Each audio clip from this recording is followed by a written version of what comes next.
Good morning. Our gospel reading is Jesus' mic drop. He says this profound statement, drops the mic, and walks away. And I think really to understand the immensity of what Jesus says in this little line, we really have to step back into first century Palestine, into a first century Jew, to really understand why would Jesus say this one line, and why did he choose this reading? The time of Christ, as I've preached to you before, there was this ardent expectation of another Moses, a new Messiah, another King David. They were waiting like on pins and needles for this person to arrive. So much so that when you look back in the historic records, Jesus is not the only Messiah that comes onto the scene.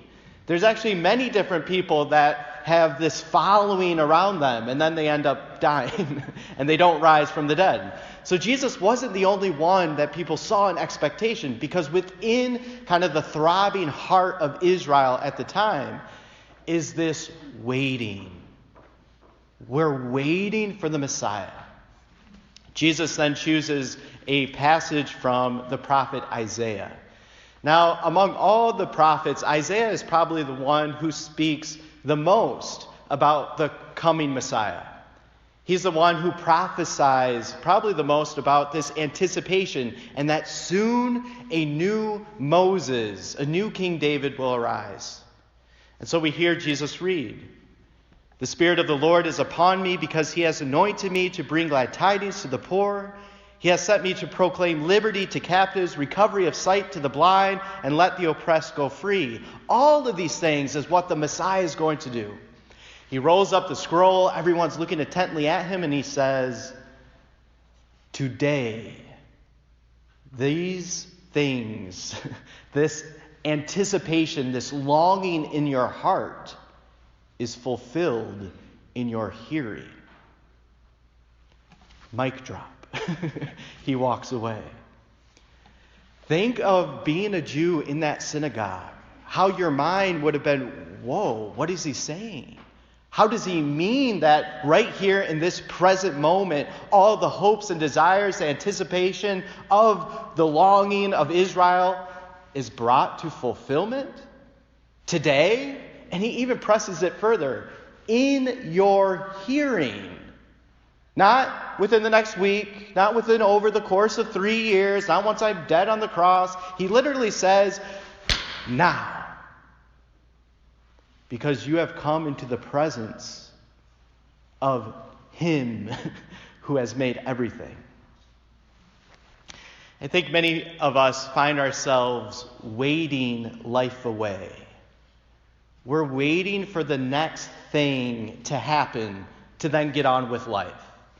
Once I graduate school, once I get married, once I get a promotion, once I get over this illness, once this relationship in my family gets mended, you can name whatever it is. But we always find ourselves kind of waiting for spring to come. Then I'll live.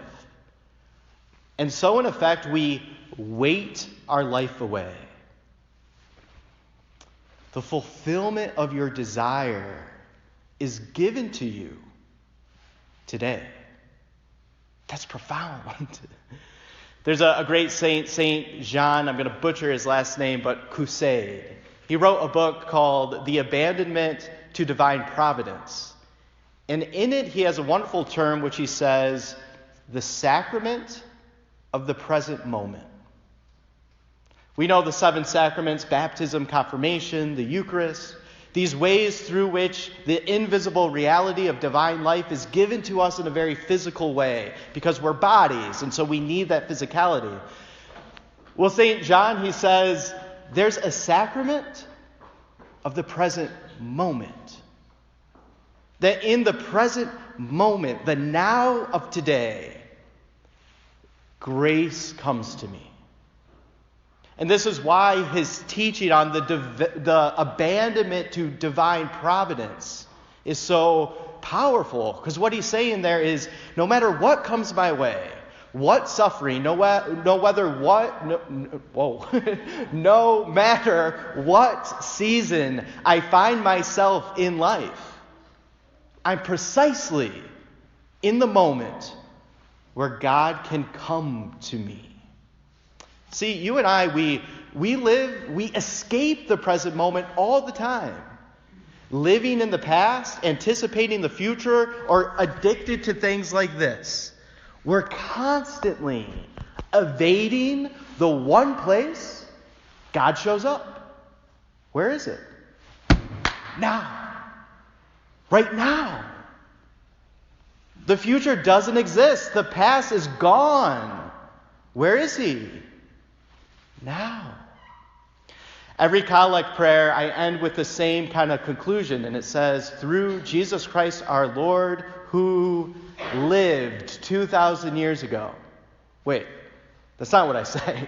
I say, through Jesus Christ our Lord, who lives presently, alive. I think that's a truth that you and I always must come back to. Our Lord is alive. He's not a memory lost to gone by ages.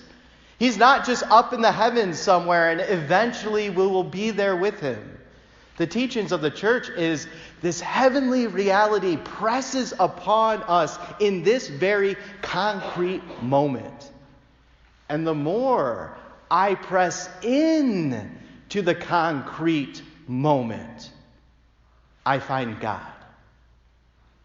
The sacrament of the present moment. I think the invitation that Jesus gave those listening to Him 2,000 years ago is the same invitation He has for us today.